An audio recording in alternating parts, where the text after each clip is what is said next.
जहां एक तरफ करण कुलकर्णी की गिरफ्तारी के बाद मचा जबरदस्त बवाल और मनीष करण को बचाने के लिए आया सामने। अब मनीष दीक्षित बचा पाएगा करण को? वहीं दूसरी तरफ कहानी में आ गया बड़ा ट्विस्ट। शीतल ने शालिनी को मारने के लिए चलाई गोली, लेकिन शालिनी को बचाने के लिए चिंटू खुद आ गया बंदूक के सामने और लग गई गोली। एपिसोड की शुरुआत में आराध्या मनीष को फोन करके बताती कि पुलिस ने करण कुलकर्णी को गिरफ्तार कर लिया है। मनीष उससे पूछता है कि करण के खिलाफ शिकायत किसने दर्ज कराई। आराध्या बताती कि भार्गवी ने, और कहते कि वह अपने परिवार को इस हालत में नहीं देख सकती और वह कबीर के साथ खुशी खुशी रहना चाहती है और उसके बच्चे की मां बनना चाहती है। वह मनीष से करण को बचाने के लिए कहती है। मनीष उसे भरोसा दिलाता है कि वह करण को पुलिस से जरूर बचाएगा। मनीष नर्मदा को लेकर पुलिस स्टेशन जाने लगता है, तभी भूमिका उनका रास्ता रोक देती है। वह कहते हैं कि अब करण कुलकर्णी को उसके कर्मों की सजा मिल रही है। करण ने कबीर को बचाने के लिए मासूम बच्चों को परेशान किया। यह शालिनी के आंसुओं का श्राप है और अब उन्हें उसकी कीमत चुकानी पड़ेगी। मनीष भूमिका को अपनी हद में रहने के लिए कहता है। भूमिका कहती है कि उन्होंने बहुत सारे अपराध किए हैं और अब सजा पाने का समय। वह भी उनके साथ पुलिस स्टेशन जाएगी। शायद उससे यह देखने का सौभाग्य मिले कि मनीष किस तरह शालिनी और शिव प्रसाद के सामने करण को बचाने के लिए गिड़गिड़ाता है। इधर आराध्या शालिनी से करण के खिलाफ दर्ज शिकायत वापस लेने की रिक्वेस्ट करती है। शालिनी आराध्या से कहती है कि जो हो रहा है बच्चों की सेफ्टी खतरे में, करण को जेल जाना चाहिए। कबीर शालिनी को उसकी हद में रहने की वार्निंग देता है। वह कहता है कि शालिनी को नहीं पता कि वह उसके साथ क्या कर सकता है। शालिनी कबीर को थप्पड़ मार देती है। वह कहती है कि कबीर अपनी जगह भूल गया है। वह उसे याद दिलाती है कि जब वह पहली बार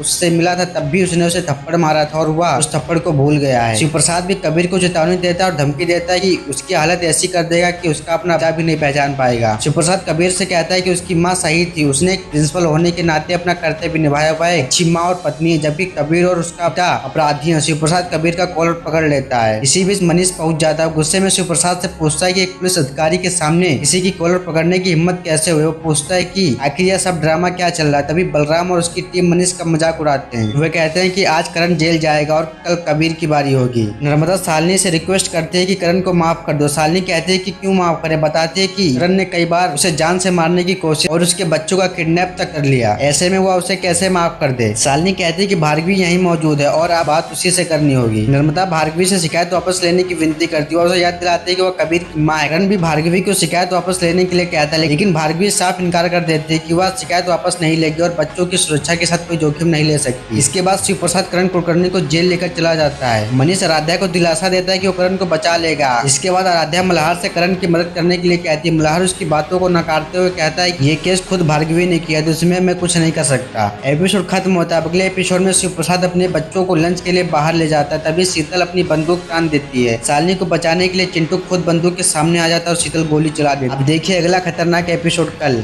धन्यवाद दोस्तों।